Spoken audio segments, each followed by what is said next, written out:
महाभारत का युद्ध अपने अंतिम पड़ाव पर चल रहा था और तभी भीम ने दुर्योधन की जंघा पर प्रहार करके अपनी गदा का दुर्योधन को गिरा दिया और महाभारत का युद्ध पांडव जीत गए। पांडवों के पक्ष में जैसी विजय आई, दुर्योधन बदले की आग में जगने लगा। बंधुओं, ये बदला लेने की इच्छा किसको होती है? ईर्ष्यालु व्यक्ति को ही होती है। बहुत ध्यान से सुनिएगा। हमारे हिंदू वैदिक सनातन धर्म में बदला नहीं लिया जाता, टिट फॉर टैट नहीं होता, जैसी करनी वैसी भरनी नहीं होती। हमारे हिंदू वैदिक सनातन धर्म में व्यक्ति बदला नहीं लेते हैं, प्रकृति बदला लेती है।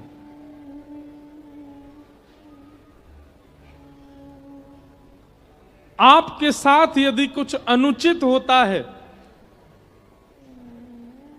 और आप उसके बाद ये विचार कर रहे हो कि अब मैं इसको देख लूंगा, अब देखना मैं इसके साथ क्या करूंगा, अब ये एक राक्षस लक्षण है, राक्षसत्व का लक्षण है। बहुत सावधानी से सुनिए सब लोग।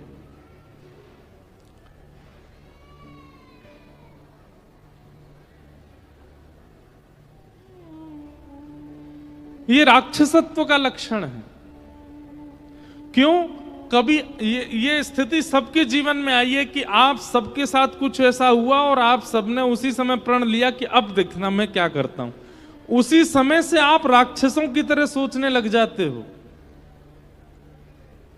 कहां तक कहें, आप यहां तक भी सोच लेते हो कि इस व्यक्ति की मृत्यु कैसे हो जाए। ये राक्षसत्व नहीं है तो क्या है? ये ईर्ष्यालुत्व नहीं है तो क्या है? बदला वही व्यक्ति लेता है जिसके चित्त में राक्षस प्रवृत्ति हो। बदले लेने की इच्छा उसी व्यक्ति के चित्त में होती है जिसके चित्त में ईर्ष्या हो। वैष्णव व्यक्ति का स्वभाव कैसा होता है? कई लोग मेरी बात से राजी नहीं होंगे, कई लोगों को मेरी बात में कुतर्क लगेगा, तर्क लगेगा, और मुझे बोलेंगे भी कि महाराज जी आप ऐसे कैसे कह सकते हो, किसी के साथ ऐसा हो जाए तो वो हाथ पे हाथ धर के बैठा रहे। कई लोग बोल सकते हैं, पर मैं स्पष्ट बात कहूं, वैष्णव का स्वभाव कैसा होता है? वो बदला नहीं लेता।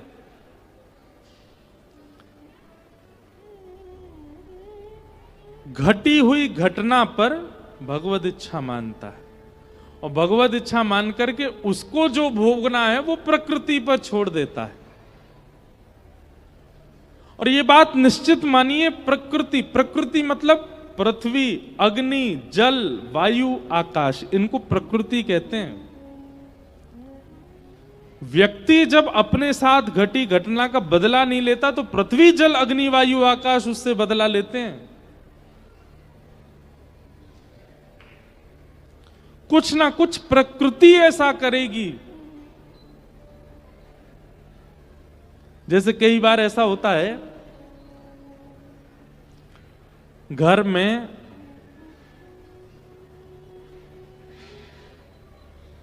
आपकी किसी से नोक झोंक हो गई, आपने किसी को बहुत सुना दिया, जबरदस्ती सुना दिया। आप पलटकर जैसे ही आगे चले तो पैर के नीचे छिलका आ गया, रिपट के आप गिर गए। तो दूसरा व्यक्ति क्या कहता है? मिल गया फल, और लड़ ले मुझसे। और ये वास्तविकता है, ये कोई मनगढ़ंत बात नहीं, ये वास्तविकता है। प्रकृति बदला लेती है। कई बार आप किसी संत के प्रति दुर्भाव रखते हो, घर में बैठे बैठे आपने मन में सोच लिया यार वो संत अच्छे नहीं है, वो तो ऐसे हैं, वो तो ऐसे हैं, और ये तो ऐसे हैं, और आप सोचते सोचते चाय पी रहे थे, अचानक गरम गरम चाय फैल गई, जल गए। मन में आई यार बहुत तेज जल गए। क्यों?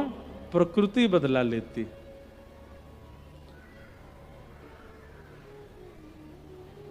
हमारे यहां घटी हुई घटना पर ठाकुर जी के सामने निवेदन कर दिया जाता है, नाथ मेरे साथ ऐसा हुआ।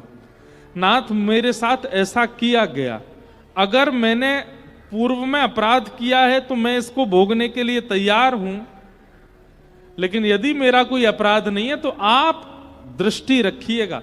फिर ठाकुर जी कमान उठाते हैं, अगर किसी व्यक्ति ने जबरदस्ती आपको प्रताड़ित किया है, आपकी बिना गलती पर भी आपको कष्ट दिया है, ठाकुर जी छोड़ेंगे नहीं उसको, प्रकृति छोड़ेगी नहीं उसको।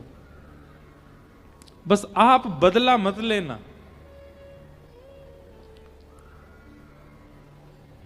और बंधुओं, कई घटनाएं ऐसी होती हैं, जैसे कि बालकों के साथ दुर्व्यवहार, महिलाओं के साथ दुर्व्यवहार, ये घटना नहीं है, ये तो अपराध है, ये तो पाप है, ये तो जघन्य पाप है। इनमें शांत बैठना भी नहीं है, ऐसी स्थितियों में चुप रहना भी नहीं है, ऐसियों में तो आपको कुछ करना ही है। लेकिन जो सामान्य स्थिति होती है, जो सामान्य घटनाएं होती हैं, उनको लेट गो करो, छोड़ो, जाने दो। आपका किसी ने बड़े समाज में अपमान कर दिया, छोड़ो, जाने दो। जबरदस्ती आपने, आपके साथ किसी ने आपके जमीन पर, आपके घर पर या आपके किसी चीज में टांग अड़ा करके आपको कुछ मिलने वाला था उसमें घाटा करवा दिया, जाने दो। आपका किसी बढ़िया घर में संबंध हो रहा था, किसी ने बीच में आकर के संबंध होने नहीं दिया, उसका कहीं और हो गया संबंध, जाने दो। इस प्रकार की जो जाने दो वाली स्थितियां, उनको जाने ही दो। पर जहां पर बालकों पर अत्याचार हो, महिलाओं पर अत्याचार हो, बड़े बुजुर्गों पर अत्याचार हो, आदि आदि, ये सब घटनाएं जो होती, ये घटना नहीं है, ये जाने दो वाली स्थिति नहीं है, ये तो पाप है, पाप का तो दंड है। पर कई जाने दो वाली स्थितियां हैं, तो उनको जाने ही दो। आप जैसे ही उनको जाने दो करते हो, आप जैसे उनको लेट गो करते हो, उसको छोड़ देते हो, प्रकृति आपका बदला लेती है फिर। पर कई लोग होते हैं, उनको बिल्कुल सहनशीलता नहीं होती, उनके साथ इतनी सी बात होती है, इतनी सी बात पर रात भर सोते नहीं। अब मैं क्या करूं, अब मुझे क्या करना है, अब मैं ऐसा कुछ करूंगा, इसको सबक सिखाऊंगा मैं।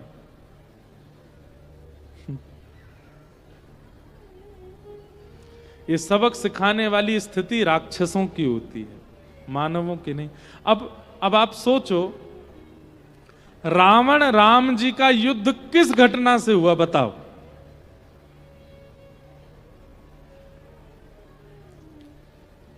शूर्पणखा गई थी राम जी के पास, और राम जी के पास जाकर के, अब बताना इसमें गलती किसकी है। सब जानते हैं शूर्पणखा की गलती है, पर फिर भी हम पूछ रहे हैं।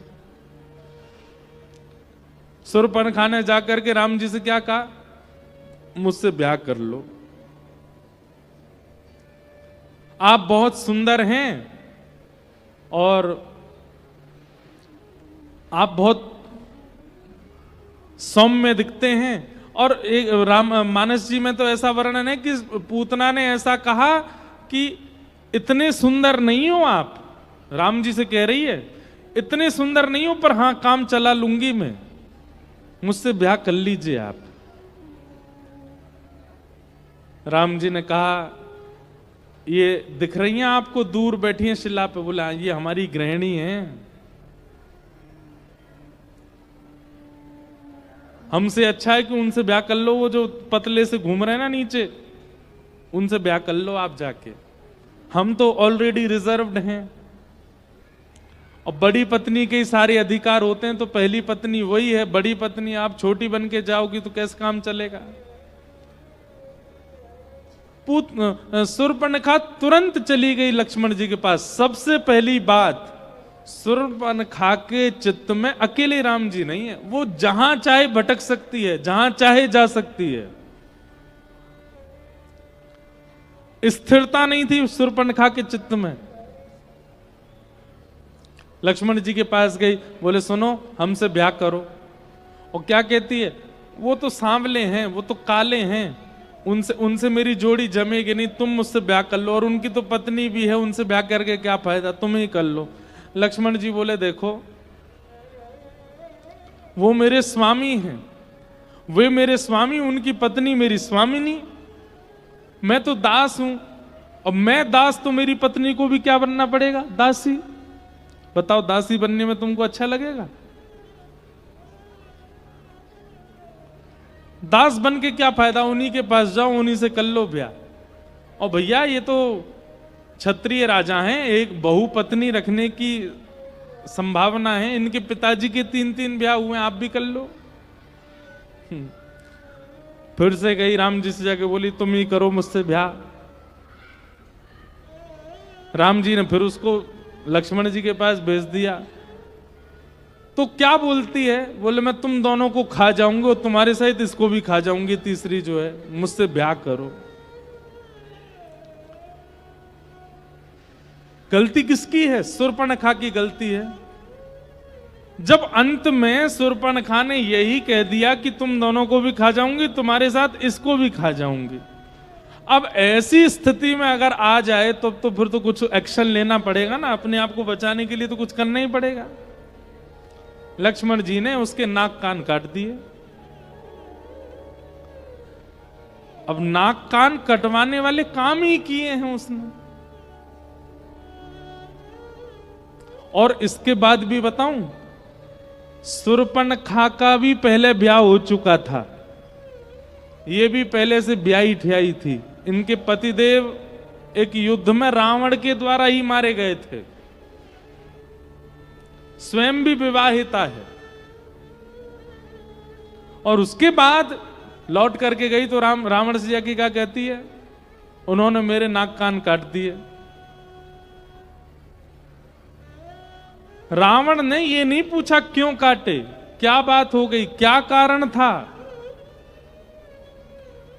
केवल उनकी पत्नी के सामने मैं ज्यादा सुंदर लग रही थी इसलिए मेरे नाक कान काट दिए। रावण बोला अच्छा, और इसी बात पर विवाद हो गया। अब देखता हूं ये कैसे आगे चलेंगे। बस ये बदले लेने की आड़ में ही गया, सीता जी का जाके हरण किया, पूरी लंका का सर्वनाश करवा दिया।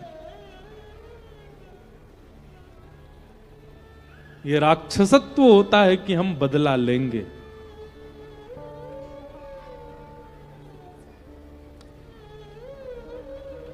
बदला नहीं, ये हमारे सनातन धर्म का स्वरूप नहीं है। अपराध पर, पाप पर दंड देना सनातन धर्म का लक्षण है, पर छोटी मोटी बातें, कुछ ऐसी चर्चाएं जिन पर अपने मान का हनन हो रहा है, अपनी इच्छाओं का हनन हो रहा है, अपने व्यक्तित्व का हनन हो रहा है, ऐसी जगह पर हमारे सनातन धर्म में छोड़ दिया जाता है, आगे बढ़ा जाता है, उस पर ज्यादा चिंतन नहीं किया जाता। प्रकृति उसका बदला लेती है। हमारे एक महाराज जी कह रहे थे, बोले पूतना के कान कट गए, कान कटते ही उसको भाग जाना चाहिए था, नाक कटाने क्यों खड़ी रही वहीं पे? भाई कान कटे उसके बाद ही तो नाक काटी होगी, और इतनी देर उसके पास थी कि दोनों को कटवाने के लिए खड़ी रही। तो हमारे एक महाराज जी बहुत सुंदर बात बता रहे थे, बोले लक्ष्मण जी के पास एक तलवार थी, और वो तलवार कैसी थी, बोले वो ऐसे मुड़ जाती थी, गोल गोल हो जाती थी, मतलब अगर उस तलवार को ऐसे हिलाया जाए तो सर्प की तरह लहराती थी। लक्ष्मण जी ने उस तलवार की ही मुकुट बनाया, उसको ऐसे मोड़ करके मुकुट जैसा बनाया, और जाकर के शूर्पणखा के सिर पर धारण करके ऐसे किया तो दोनों कान और नाक तीनों कट गए। संत जन अपने अपने भाव बताते, नहीं तो ये बात विचारनी है कि कान कट गए तो नाक कटवाने क्यों खड़ी थी वहां पे। तो राम जी ने बदला नहीं लिया, राम जी ने तो स्त्री के सम्मान में युद्ध किया। तुम कैसे अबला नारी को हरण कर सकते हो? और उस युद्ध से पहले भी अंगद जी को भेजा है, उस युद्ध से पहले हनुमान जी को भेजा है कि जाके रावण को बता दो उसकी बुद्धि सुधर जाए, युद्ध की नौबत ना आए। लेकिन तब भी जब नहीं माना तब युद्ध हुआ। और युद्ध में ऐसा युद्ध हुआ, विनाश ही हो गया, सर्वनाश हो गया। तो ये भी एक विवेक है कि कहां हमको एक्शन लेना है और कहां हमको शांत रहना है। यह भी विवेक है, और वो विवेक सत्संग से ही आएगा। कई बार हम ऐसी जगह बड़बड़ाने लग जाते हैं जहां पर हमको कुछ बोलना ही नहीं था, जहां मौन रहना था।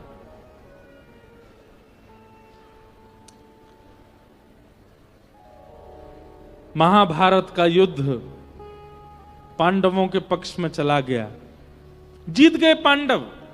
अब इतना होने के बाद भी दुर्योधन को समझ में आ जाना चाहिए था। भीष्म पितामह मारे गए, द्रोणाचार्य मारे गए,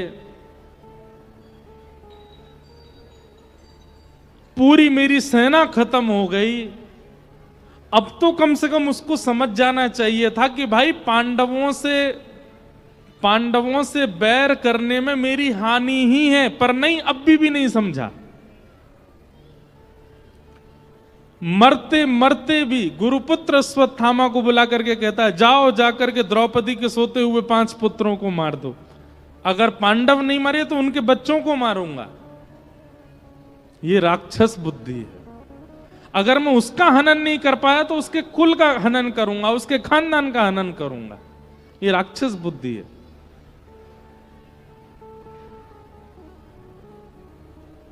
पिक्चरों में देखने में आता है ना, कभी कभी पिक्चर देखते हैं तो उसमें क्या मिलता है, गुंडे क्या करते हैं, किसी से उनकी जब बैर हो जाता है तो उनके परिवार वालों को किडनैप कर लेते हैं।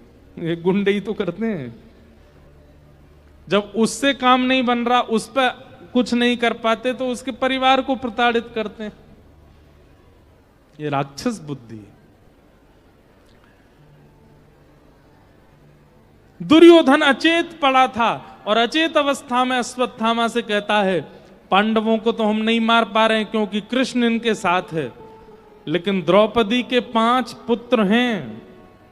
यदि उन 5 पुत्रों का हनन होगा तो भले ही ये लोग राजगद्दी पर बैठ जाएं, लेकिन कल को पांडव जब मरेंगे तो इनका कोई तर्पण करने वाला भी नहीं बचेगा। कम से कम वहां तो हमको शांति मिलेगी जब इनके यहां कोई तर्पण करने वाला नहीं बचेगा। ये बुद्धि, ये राक्षस बुद्धि है।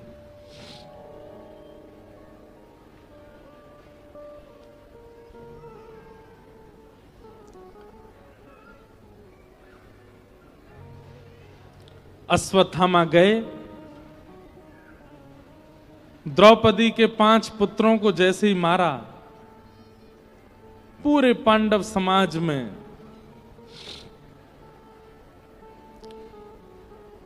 मातम छा गया। द्रौपदी ने जबकि अपने पुत्रों के हत्यारे अश्वत्थामा को जीवित छोड़ने की आज्ञा की, पूरा प्रसंग आता है, आधी दाढ़ी मूंछ मूड़ करके उसको जीवित छुड़वा दिया। पर अश्वत्थामा ने अब और राक्षस बुद्धि दिखाई। क्या? 5 पुत्र तो मारे गए, पर अब भी पांडवों के समाज में इनको जल देने वाला एक बालक है जिसका अभी जन्म ही नहीं हुआ। और वो कौन है? उत्तरा के गर्भ का बालक।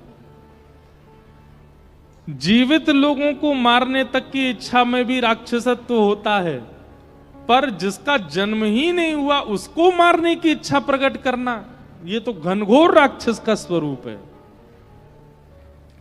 और अश्वत्थामा ने उत्तरा के गर्भ के बालक को, जिसका जन्म ही नहीं हुआ, उसको मारने के लिए अश्वत्थामा ने ब्रह्मास्त्र छोड़ दिया।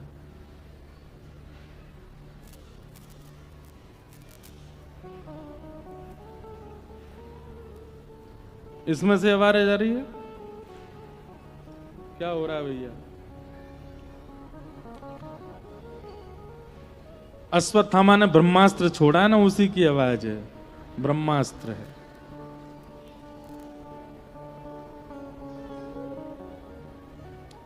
तो हम क्या कह रहे थे? एक मन में बात आई हमारे, आप कहें तो हम बोल दें। हो सकता है कि कई लोगों को यह बात अटपटी लगे, पर अश्वत्थामा ने क्या किया? गर्भ में बालक को मारने का प्रयास किया। जिसका जन्म ही नहीं हुआ है। आज भी कई लोग अश्वत्थामा बन गए हैं, मांस खाते हैं, जीव को खाते हैं, ये तो पाप है। पर एक ऐसी वस्तु पाते हैं जहां जीव का जन्म ही नहीं हुआ है, उसको भी खा जाते हैं। और आपको जान के आश्चर्य होगा कि कई जगह लोग उसको मांसाहार मानते भी नहीं है। एक व्यक्ति हमसे बोला, बोले महाराज जी वो मांस कैसे, अभी उसमें मांस बना ही नहीं, उसके अंदर मांस का निर्माण ही नहीं हुआ, उससे पहले ही हमने उसको पका दिया, बना के खा गए रोटी उसकी। ये कोई नॉन वेज थोड़ी है, ये कोई गलत थोड़ी। अरे महाराज आप भ्रूण हत्या करके पा रहे हो, कुछ दिन यदि नहीं मारोगे तो उसमें से बालक जन्म लेगा, एक जीव प्राणी जन्म लेगा, आप उसको पहले ही मार के खा जा रहे हो। आपसे बड़ा अश्वत्थामा कौन है?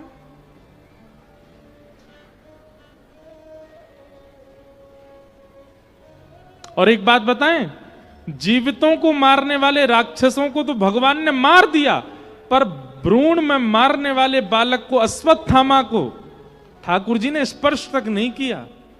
स्पर्श नहीं मतलब इतना अपवित्र है, भगवान कहते हैं इसको स्वर्ग में भी जगह नहीं है, इसके लिए नरक में भी जगह नहीं है, इसको तो यही पृथ्वी पर ही पड़ा रहने दो।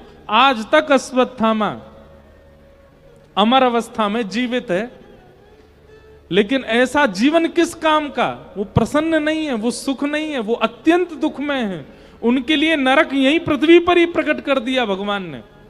कम से कम रावण, कुंभकर्ण, कंस आदि इतने भाग्यशाली तो थे कि भगवान के हाथों इनको मरना पड़ा। अश्वत्थामा को तो देखा तक नहीं भगवान ने। क्यों? गर्व के मालक को मारने का प्रयास किया।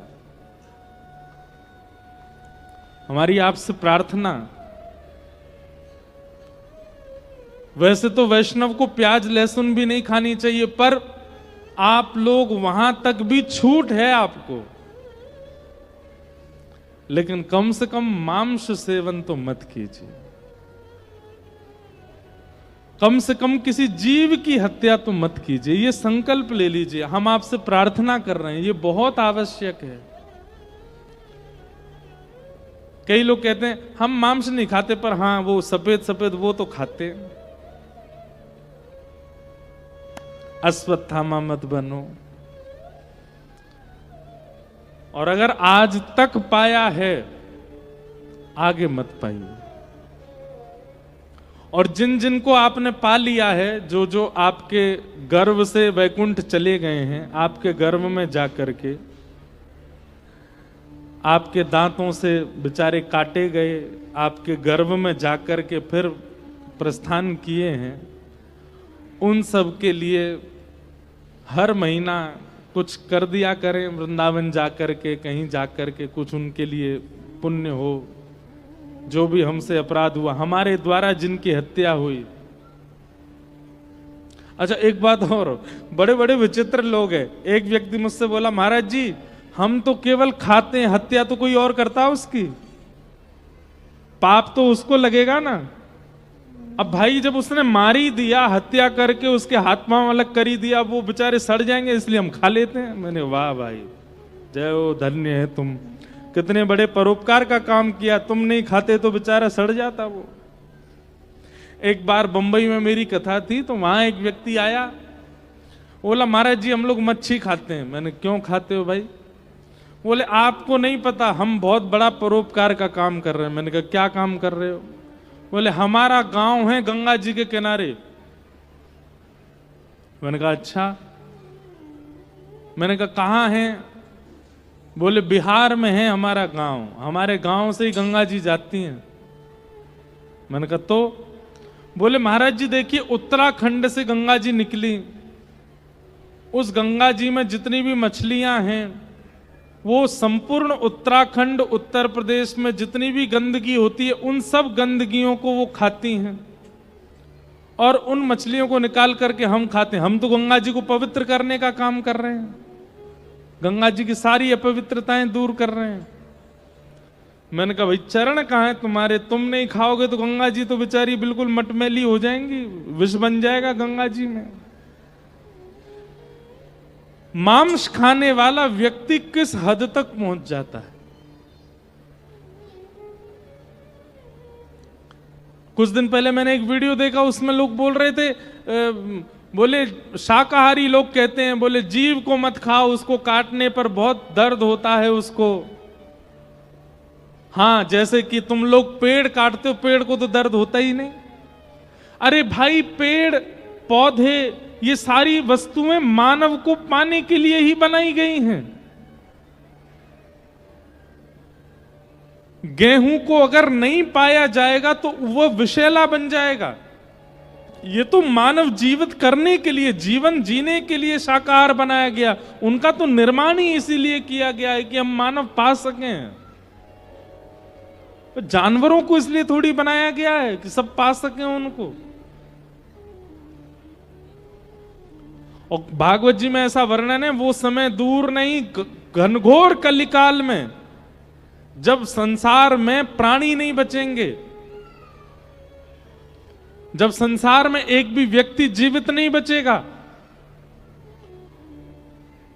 जब केवल मानव बचे होंगे, तब स्थिति ऐसी होगी कि कोई मरने की अवस्था में मानव आ जाएगा ना, तो बाकी के मानवों के जीव में पानी आ जाएगा, करेगा अब ये मरने वाला, जल्दी मरे, इसको खा जाएंगे हम।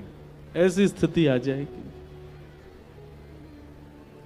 हमारे भारत के पड़ोस में एक देश है, इधर वाला नहीं उधर वाला, एक इधर भी पड़ोस में है ना, एक उधर भी है, एक पड़ोस में, नाम नहीं लूंगा मैं।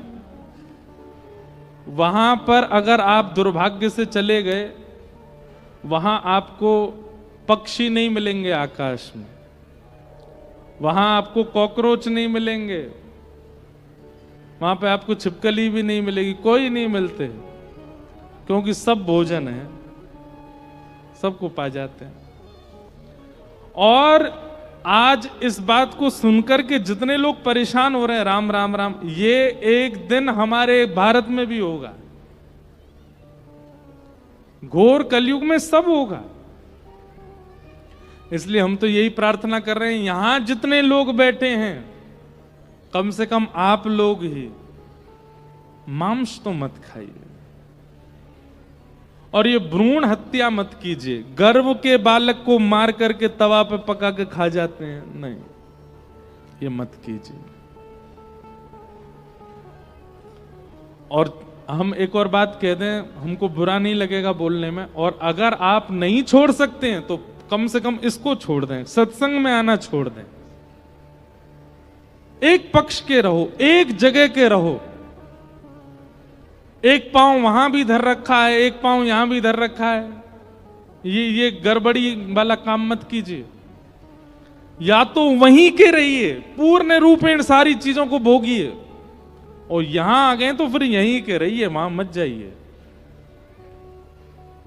ये क्या बात हुई कि भारत में भी खेलना है, पाकिस्तान में भी खेलना है? ऐसे थोड़े, एक जगह के रहो। और एक बात और कहें हम, जो व्यक्ति दोनों पक्षों में रहता है, थोड़ा थोड़ा संसार में भी रहता है और थोड़ा थोड़ा अध्यात्म में भी रहता है, ऐसे व्यक्ति की गति ये कभी भगवत प्राप्ति नहीं कर पाते, कभी भगवत प्राप्ति नहीं कर पाते। इनकी मझधार बीच में ही अटकी रह जाती है, क्योंकि इनका निष्कर्ष भगवान निकाल ही नहीं पाते। क्या कहें, सुबह तो हरि हरि कहा है, सुबह तो राधे राधे कहा है, रात में जाकर के पूरी बोतल पी है, तो अब इनका निर्णय कैसे लिया जाए? बल्कि इनको तो पापियों से भी ज्यादा पाप लगता है। बोले उसने तो बिना राधे राधे बोले पी थी, तेने तो राधे राधे बोल के पी है, तुझे और ज्यादा पाप लगेगा। उसने तो बिना कथा सुने खाया है, तेने तो कथा सुन के खाया है, तुझे तो और पाप लगेगा। घर के दो बच्चे गलती करें, बड़ा बच्चा गलती करे, छोटा बच्चा गलती करे, पिटाई ज्यादा किसकी होती है? बड़े की होती है। क्यों? बड़े को मां इसलिए पीटती है, बोले क्यों रे, तू बड़ा है, तेरे पास बुद्धि है, तू सब जानता है, वो तो छोटा है। ठीक वैसे ही जो पाप ही कर रहे हैं, कथा नहीं सुनते, नाम जप नहीं करते, उनको दंड मिलेगा, पर इतना बड़ा नहीं मिलेगा, क्योंकि उन्होंने कभी सत्संग किया ही नहीं। पर आप तो सत्संग भी कर रहे हो और उसके बाद भी पाप कर रहे हो, ठाकुर जी ज्यादा नाराज हो जाएंगे। इसलिए एक पक्षीय रहो। और सब्जियों में कुछ भी पाइए, प्याज लहसुन तक भी धीमे धीमे प्रयास करना छोड़ दो। नहीं छोड़ पा रहे तो कोई पाप नहीं लगेगा आपको, पर ये तो नहीं खाना है, नहीं खाना है, नहीं खाना है। ये खाना ही नहीं है, ये भोजन ही नहीं है। वो जीव है, वो प्राणी है, वो प्राण है, उसको नहीं मारिए।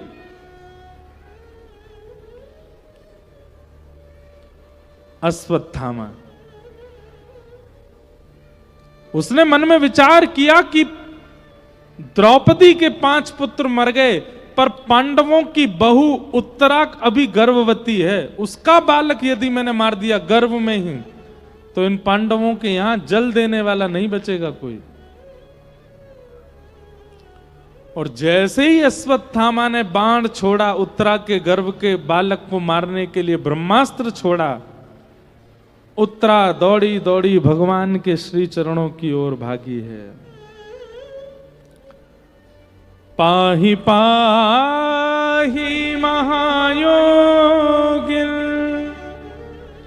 देव देव जगत्पते,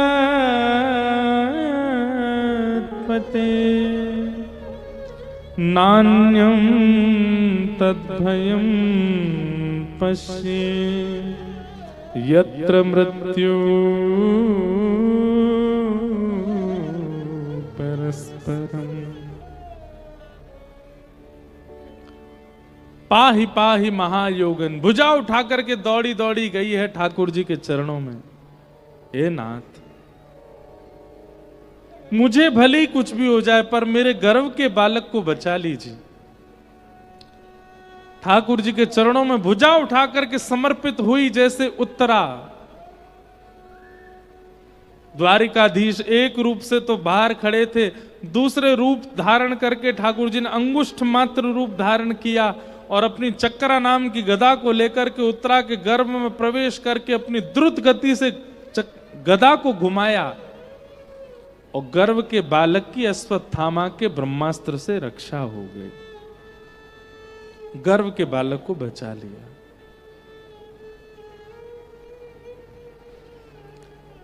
बाहर जैसे ही पता चला कि ब्रह्मास्त्र नष्ट हो गया, अच्छा देखो ठाकुर जी सामने ही खड़े थे, किसी को भी पता नहीं चला कि ठाकुर जी भीतर गए हैं और भीतर जाके रक्षा करके आए हैं।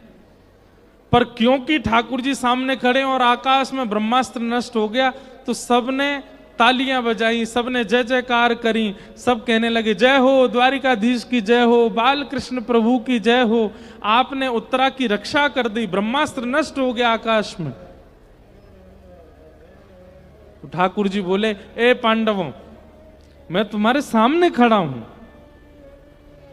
मैं कहीं नहीं गया हूं, मैं हिला भी नहीं अपनी स्थिति से, और ये ब्रह्मास्त्र आकाश में नष्ट हो गया। जरूरी थोड़ी है कि सारे कर्म मैं ही करता हूं। सही पूछो तो ये उत्तरा का भजन बल है, उत्तरा का पातिव्रत बल है, उत्तरा का तप बल है कि उसके भजन बल, तप बल, पातिव्रत बल से ब्रह्मास्त्र उसको छू भी नहीं पाया। ये मेरा बल नहीं है, ये उत्तरा का बल है।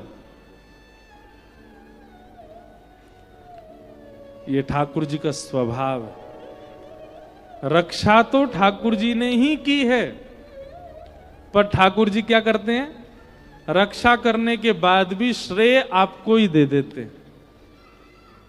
रक्षा करने के बाद भी सारा क्रेडिट आपको ही दे देते हैं। ये ठाकुर जी का स्वभाव है। अब जितने भी पांडव भगवान की जय जयकार कर रहे थे, वहां खड़े लोग जितने भी ठाकुर जी की सराहना कर रहे थे, सब कहने लगे वाह उत्तरा, तुम्हारे पातिव्रत बल को, तुम्हारे धर्म बल को, तुम्हारे इस तप बल को हम प्रणाम करते हैं। लेकिन दूर खड़ी हुई कुंती बुआ वो समझ गई, बोले ये उत्तरा का बल नहीं है, रक्षा ठाकुर जी ने ही की है। लेकिन ये ठाकुर जी का स्वभाव है, करने के बाद सारा श्रेय कर्ता को दे देते हैं, सन्मुख खड़े व्यक्ति को दे देते हैं, स्वयं अपने ऊपर कभी कोई बात नहीं लेते। आपने 7 दिन तक एक आसन पर बैठ करके कथा सुन ली, आप विश्वास मानिएगा 8वें दिन आपको सूक्ष्म अहंकार हो जाएगा। मैंने 7 दिन बेनागा व्यास जी से पहले आके बैठ करके एक ही आसन पर और पूरी कथा सुन ली। अरे नवरात्रि का 9 दिन व्रत रख लेते हैं तो 10वें दिन हमको अहंकार हो जाता है। 9 दिन पता है केवल फलाहार खा के रहा हूं मैं।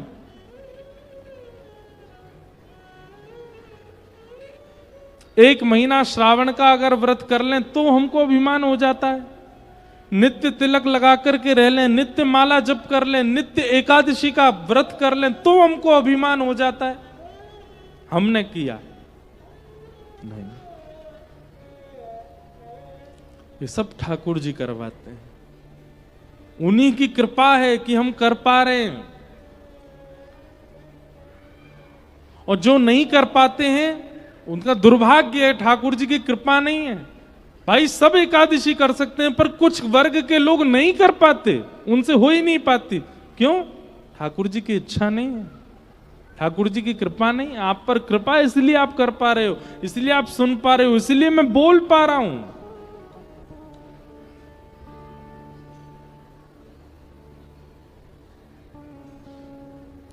जो दीनों के दिल में जगह तू न पाते, तो किस दिल में होती हिफाजत तुम्हारी। कृपा की न होती जो आदत तुम्हारी, तो सुनी ही रहती अदालत तुम्हारी। ठाकुर जी कृपा करते हैं। और सबसे बड़ी कृपा क्या है ठाकुर जी की? कि आपसे किसी काम को बनवा करके पूरी दुनिया से आपकी वाहवाही करवा देते हैं, जबकि आपने नहीं किया है, ठाकुर जी करते हैं। ठाकुर जी संभालते हैं, ठाकुर जी बनाते हैं। ये ठाकुर जी का स्वभाव है, दूसरों को मान देना, दूसरों को क्रेडिट्स देना। और हमारा स्वभाव क्या है? करता कोई और है पर नाम हमारा हो जाए। कई बार वो होता है, आप लोगों को पता नहीं अंदाजा है, हमको तो है। अखबारों में न्यूज आती है ना, मान लीजिए हमारी कोई खबर आई, इंद्र जी महाराज का ऊना में आगमन हुआ, आपने कथा में ऐसा ऐसी बातें सुनाई आदि आदि, फिर उसके बाद में अंत में पढ़ना, इस अवसर पर हजारों की तादाद में वैष्णव पंडाल में बैठे थे, साथ ही महाराज जी को माल्यार्पण करने में हाथ स्पर्श करवाया, इन्होंने इन्होंने इन्होंने इन्होंने इन्होंने इन्होंने, सबके नाम। सबको क्रेडिट लेने की इच्छा होती है, ठाकुर जी की नहीं होती। ठाकुर जी देते हैं, दूसरों को ही दे देते हैं। महाभारत युद्ध के अंत में बर्बरीक जी से पूछा गया कि महाभारत युद्ध का सबसे बड़ा योद्धा कौन था? युधिष्ठिर को लगा मेरा नाम लेंगे, अर्जुन को लगा मेरा नाम लेंगे, भीम बोले मेरा नाम लेंगे, पर बर्बरीक कहते हैं कि महाभारत युद्ध के सबसे बड़े योद्धा श्री कृष्ण। युधिष्ठिर आदि बोले बर्बरीक, जिसने शस्त्र का स्पर्श तो दूर देखा तक नहीं है शस्त्र की ओर, तुम कह रहे हो महाभारत युद्ध का सबसे बड़ा योद्धा वो हैं?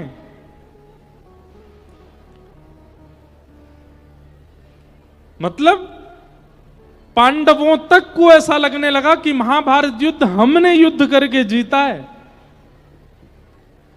तब बर्बरीक बोलते हैं, बोले युधिष्ठिर, आप लोगों को युद्ध करने के लिए शस्त्र उठाना पड़ेगा, पर बिना शस्त्र के पूरी सेना को जो मारने की क्षमता रखता है वो श्री कृष्ण है। वो केवल अपनी छवि मात्र से सबको मार देते हैं। एक कथा आती है, एक उडुपी के राजा थे। भारत में एक जगह उडुपी, दक्षिण में उडुपी के राजा, वो अपनी पूरी सेना लेकर के आए महाभारत युद्ध में। भगवान इतने प्रसन्न हो गए। युद्धों में ऐसा हुआ जाता था कि अपने जिनसे आपका प्रेम है उन राजाओं को आप पत्र देकर के उनको आमंत्रित कर सकते हो, तो वो भी अपनी सेना लेके आते थे। तो पांडवों ने अपने प्रिय राजाओं को कुछ को पत्र लिखा। उनमें उडुपी दक्षिण भारत के एक राजा अपनी पूरी सेना लेकर के आए।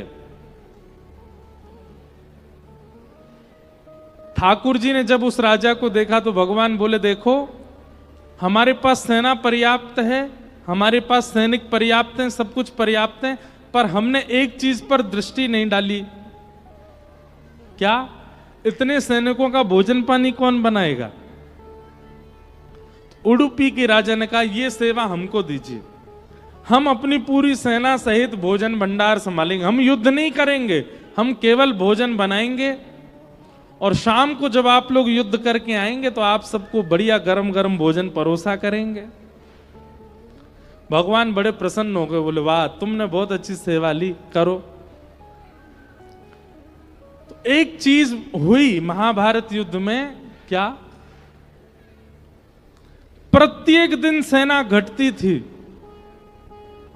प्रत्येक दिन कई लोग मर जाते थे, पर वो उडुपी के राजा और उनकी सेना भोजन बनाती थी तो वो उतना ही बनता था जितने लोग होते थे। मतलब घटने के बाद भी कभी बढ़ता ज्यादा नहीं था। अंतिम पंक्ति जब बैठती थी प्रसाद पाने के लिए, उसमें सारी कढ़ाइयां साफ हो जाती थी। भगवान ने जब इस दृश्य को देखा तो एक दिन ठाकुर जी बोले भैया एक बात बताओ, तुम्हारी कला हमने देखी। बोले जितनी सेना घटती गई तुम उतना ही भोजन बनाते थे, कैसे? तुमको कैसे पता चलता था आज कितनी सेना बचेगी? तो उडुपी के उस राजा ने कहा, बोले कि मैं रात्रि में भगवान श्री कृष्ण के कक्ष में, शिविर में एक थाल में चने रख देता था, एक कटोरी में चने रख देता था और वो चने गिन के रख के आता था। और सुबह जब वो चने लेकर के आता था, जब आप लोग युद्ध पे चले जाते तो मैं गिनता था, उनमें जितने चने कम होते थे मैं समझ जाता था कि आज उतनी सेना के लोग कम होने वाले हैं, क्योंकि रात भर श्री कृष्ण ने मंत्रणा बनाई है। आज ये जाएंगे, आज ये जाएंगे, आज ये जाएंगे, ये ऐसे जाएंगे, ये ऐसे जाएंगे। इसका मतलब क्या है? युद्ध अर्जुन युधिष्ठिर आदि नहीं कर रहे हैं, युद्ध तो रात में श्री कृष्ण पहले ही डिसाइड कर देते थे कि आज क्या क्या होगा, कौन कौन कैसे कैसे मरने वाला है। और बोले उन चनों से मुझे अंदाजा हो जाता था कि आज इतने लोग घटने वाले हैं, तो उसी हिसाब से भोजन बनता था, उतना ही भोजन बन पाता था। सब लोगों ने बड़ी सराहना की। भगवान इतने प्रसन्न हो गए उस उडुपी के राजा पे। फिर उसी राजा को आश्वासन देकर के ठाकुर जी ने वहां प्रस्थान गए भी उडुपी, और वहां ठाकुर जी का एक मंदिर भी विद्यमान है, उस राजा के द्वारा ही निर्माण, ऐसा मैंने सुना। तो भगवान का स्वभाव क्या है? कर्ता आपको दिखा देंगे पूरी दुनिया को, पर किया आपने नहीं है, करवाने वाले श्री कृष्ण ही हैं। और हम लोग कैसे हैं? काम सबरा आप कर दो, फिर जब काम हो जाएगा तो तुम पीछे हट जाओ, हम हाथ लगा देंगे उसमें ताकि नाम हमारा हो जाए, हमने किया। घर में कई बहन भाई भी ऐसे होते हैं ना, जैसे बहन बढ़िया भोजन बनावे तो घर पे आए मेहमान उसकी प्रशंसा कर, वाह सब्जी बहुत अच्छी बनी, दाल बहुत अच्छी बनी है, वाह बेटा तुमने क्या सुंदर बनाया। तो भाई ऐसे विनोद में भाई कभी कभी कहता है, बोले इसने बनाई तो क्या हुआ, टमाटर तो मैं लेके आया था, दाल तो मैं खरीद के लाया था, मैं लेके ही नहीं आता तो कैसे बनाती। तो एक विनोद की बात है, पर मानव का ऐसा स्वभाव होता है, वो सब जगह अपना नाम चाहता है। और ठाकुर जी का ऐसा स्वभाव है, वो सब जगह आपका ही नाम चाहते हैं करने के बाद भी। एक वैष्णव प्रेमी का ऐसा ही स्वभाव हो जाता है ठाकुर जी के जैसा। क्या करेंगे स्वयं, पर मान पूरा दे देंगे आपको, आगे कर देंगे आपको।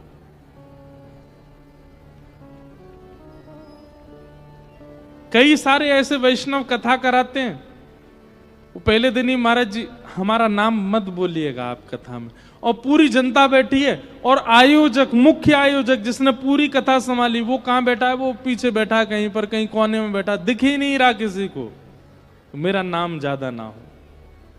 ऐसा स्वभाव चित्त में आना, नाम ना होने की इच्छा प्रकट होना, यह भी एक भगवत कृपा है और भगवत प्रसन्नता का फल है। ठाकुर जी आपसे प्रसन्न है, इसीलिए आपको ज्यादा अपने नाम की इच्छा नहीं है, और बहुत मान की इच्छा, बहुत नाम की इच्छा, बहुत सम्मान की इच्छा चित्त में है, तो सोच लेना ठाकुर जी अभी दुखी बैठे हैं आपसे, तभी इतनी ज्यादा अपनी अपनी इच्छाओं पर खड़े उतर रहे हो। मान रहित होना भगवत प्रसन्नता का प्रतिफल है।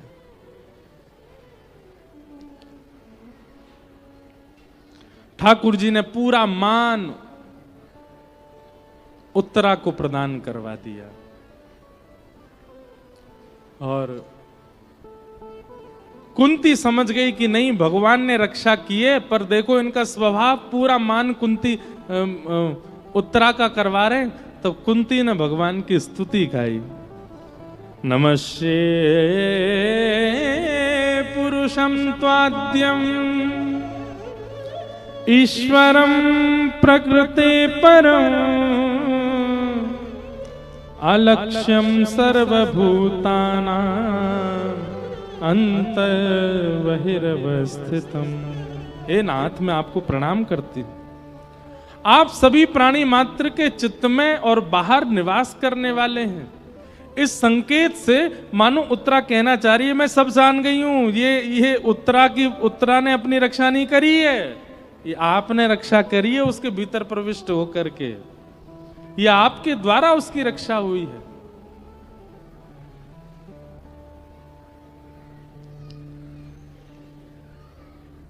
भगवान कुंती से कहते हैं, बुआ आप कह रही हो कि मैं परमात्मा हूं, मैं सब जगह निवास करता हूं, तो फिर मैं दिखता क्यों नहीं हूं? अगर मेरा वास सब जगह है तो मैं दृष्टिगोचर क्यों नहीं होता? भाई, जो वस्तु सब जगह होती है तो दिखती है ना, मैं दिखता क्यों नहीं हूं? तब कुंती उत्तर देते हुए कह रही है कि माया जवनिका छन्ना आज्ञादोक्षजमव्ययम् न लक्ष्य से मूढ़ दृशा नटो नाट्य धरो यथा। हे नाथ, जिस प्रकार कठपुतली नृत्य करती है तो देखने में ऐसा लगता है कि कठपुतली नाच रही है, कठपुतली रो रही है, कठपुतली गिर रही है, कठपुतली हंस रही है, पर कठपुतली के पीछे एक पर्दा होता है। उस पर्दे को उठा के देखा जाए तो पीछे बैठा एक आदमी अपनी उंगली से उसको नचाता है। ठीक वैसे ही संसार कर्म करता हुआ दिखता है। इस संसार के पीछे माया का पर्दा है, उसके पीछे ठाकुर जी बैठ करके पूरे संसार को कर्म करवा रहे हैं। पर जिसके जीवन में गुरु आ जाते हैं, गुरु आते ही माया का पर्दा हटा देते हैं, तो गुरु आश्रित लोगों के दृष्टि में स्पष्ट हो जाता है, मानव कुछ नहीं कर रहा है, सब ठाकुर जी करवा रहे हैं। ये गुरु आश्रय से स्पष्टीकरण होता है। आप हैं सब जगह, पर आप दिखते क्यों नहीं? माया के कारण। अच्छा, माया किसको कहते हैं बंधुओं? माया नाम सब जानते हैं। आजकल के फैशनेबल लोग अपने टी शर्ट पे भी लिखा है घूमते, सब मोह माया है। एक मुझसे ही मिलने आया, उसी पे ही लिखा था सब मोह माया। मैंने अरे धरा, माया किसको कहते हैं? महाराज जी अच्छी लगी बात इसलिए पहन ली, ये नहीं पता माया है कौन। मैंने वाह, आजकल के आधुनिक बच्चे भी बड़े विचित्र हैं। बस बहती गंगा में सब हाथ धो रहे हैं, भेड़ चाल चल रहे हैं, जानते कुछ भी नहीं है। माया। माया किसको कहते हैं? संसार की ऐसी भोग्य वस्तु जो आपको अपनी ओर आकृष्ट करती है, वो माया है। संसार की ऐसी वस्तु जिसकी वजह से आप कथा से, जिसकी वजह से आप भजन से, जिसकी वजह से आप ठाकुर जी से दूर होना स्वीकार कर लेते हो, वो माया है। संसार की ऐसी वस्तु जिसके प्राप्ति में कितनी मेहनत हो रही है ये नहीं देखते आप, बस वो मिलनी चाहिए और उसके मिलने के बाद केवल उसको भोगा जाएगा, वो माया है। संसार की ऐसी वस्तु जो आपको विवेक शून्य बना देती है, आप अंधे हो जाते हो उसके लिए, वो माया है। सीधी बात, ज्यादा बात कहनी नहीं, ऐसी वस्तु जिसकी वजह से श्री कृष्ण दूर होने लग जाएं, वही माया है, वो माया है। अभी यहां कथा चल रही है, सब लोग बैठ करके सुन रहे हो, अभी हल्ला हो जाए, बाहर चौक में अमिताभ बच्चन खड़ा है, आधे लोग भाग जाएंगे। अमिताभ बच्चन जी उस समय माया है, सॉरी, हाँ उस समय। क्यों? और वो माया नहीं, आपके लिए वो माया है, क्योंकि आप ठाकुर जी को छोड़ के भाग गए। एक व्यक्ति के लिए, एक वस्तु के लिए, एक रत्न के लिए, एक भोग्य वस्तु के लिए, जिसके लिए ठाकुर जी को दूर कर दिया जाता है, ठाकुर जी को दूसरे नंबर पर रखा जाता है, सारी वस्तु माया है।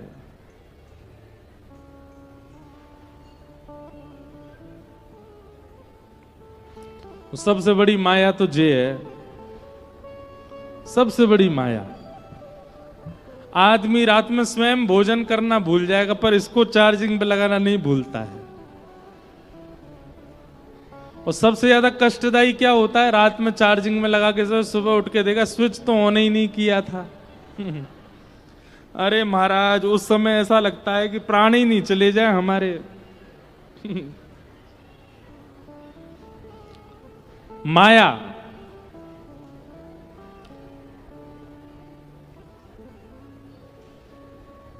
एक बार श्रीमद् वल्लभाचार्य जी के दर्शन करने के लिए एक वैष्णव गया, और उसने क्या किया?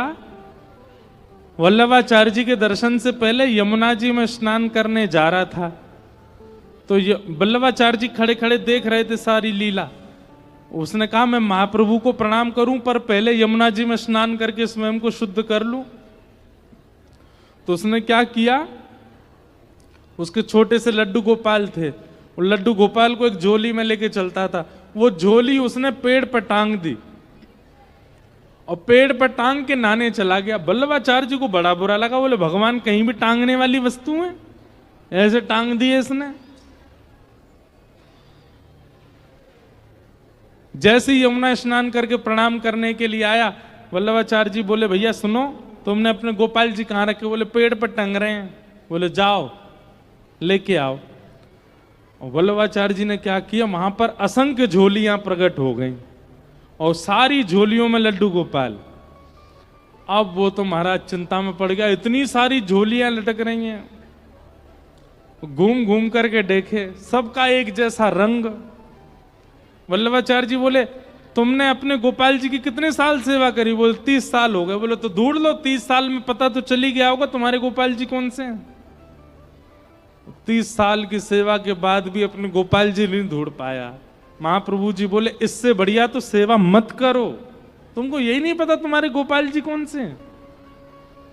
ठाकुर जी को ऐसे टांग के चले गए। लेकिन आज की डेट में हमको ऐसा लगता है हम सबके फोन इकट्ठे कर दिए जाएं यहां पर, और हमसे कहा जाए अपना ढूंढ लो, हम सब अपना अपना ढूंढ ले जाएंगे। हमारी तत्परता, हमारी लगन, हमारा स्नेह इतना ज्यादा उसके प्रति, हमें कभी कभी लगता है कहना तो नहीं चाहिए पर कहने का मन होता। भक्ति कैसी हो? जैसा प्रेम, जैसी तत्परता, जैसा स्नेह, जैसा लगन, जैसा लगाव, जैसा रख रखाव आपका अपने फोन के प्रति, ऐसा ठाकुर जी के प्रति हो। यही भक्ति है। जितना समय आप इसको देते हैं उतना समय ठाकुर जी को दे दो। जितना ध्यान इसका रखते हैं उतना ठाकुर जी का। जैसे सिरहाने रख के इसको सोते हो वैसे ठाकुर जी को लगा के सो। जैसे हृदय से लगाए पॉकेट में धरे इसको घूमते हो, ऐसे हृदय में हरिनाम लेके घूमो। आज एक नई परिभाषा है, भक्ति कैसी हो, जैसी फोन के प्रति आपका स्नेह लगान है वैसी ठाकुर जी के प्रति हो जाए, आपको ठाकुर जी मिल जाएंगे, भगवत प्राप्ति हो जाएगी।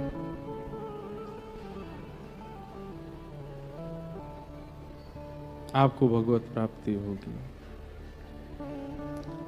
जिन भेषा मेरो सावरो रीझे, जिन भेषा मेरो।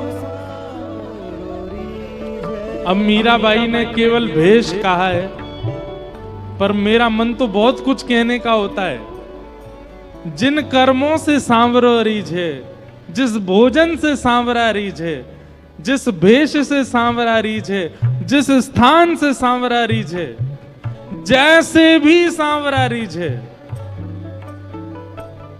मैं सो ही भेष धरूंगी हो।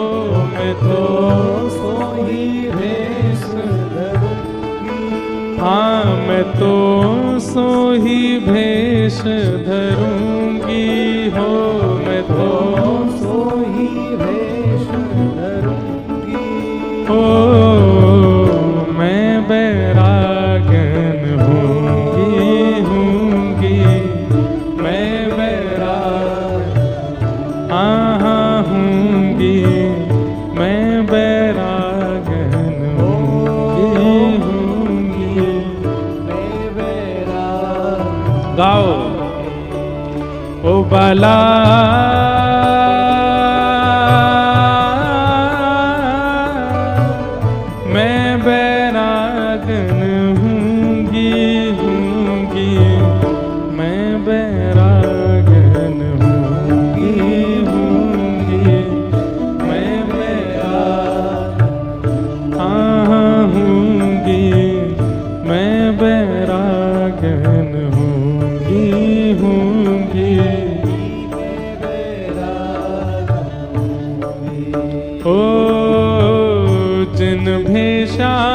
मेरो गिरधर रीझे, जिन भेषा मेरो गिरधर रीझे, जिन भेषा राधा रमण जुरीझे, जिन भेषा राधा रमण जुरीझे, हे जिन भेषा राधा वल्लभ जुरीझे,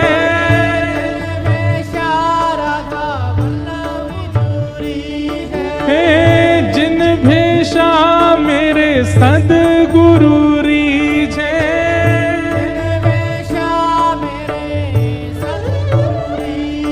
मैं सो ही भेष धरूंगी हो।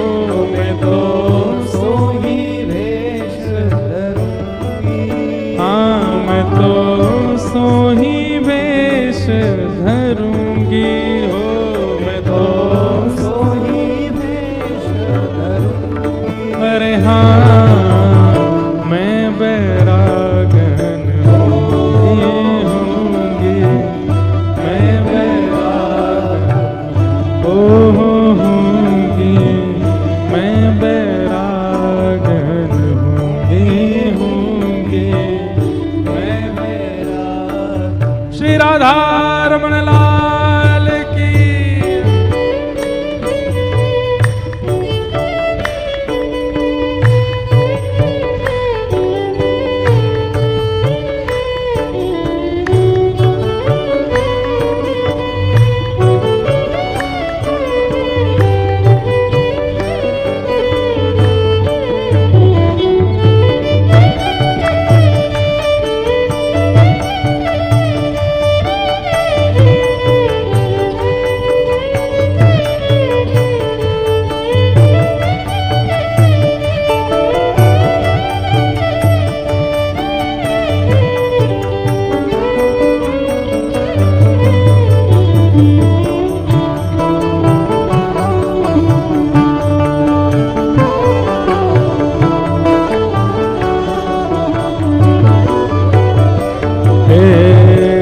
कहो तो कुसुमल साड़ी रंगावा, कहो तो कुसुमल कहो तो कुसुमल साड़ी रंगावा, कहो तो कुसुमल ओ कहो तो भगवा भेष, कहो तो भगवा कहो तो भगवा भेष, कहो तो भगवा भेष ओ कहो तो मोतियन